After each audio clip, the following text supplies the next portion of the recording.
Hello everyone, in this video we will show you how to finish the automatic transfer switch installation.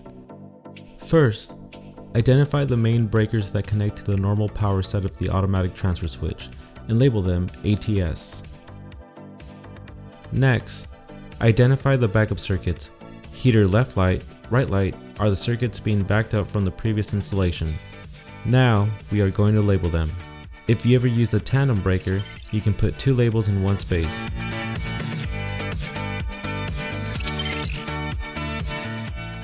Now we label each circuit accordingly.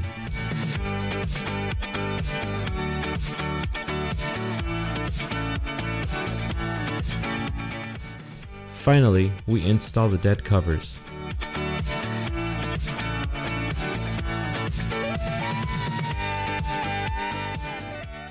Remove the necessary knockouts, then carefully place and secure the cover to complete the setup.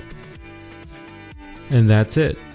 You've now completed the installation of your Nature's Generator automatic transfer switch.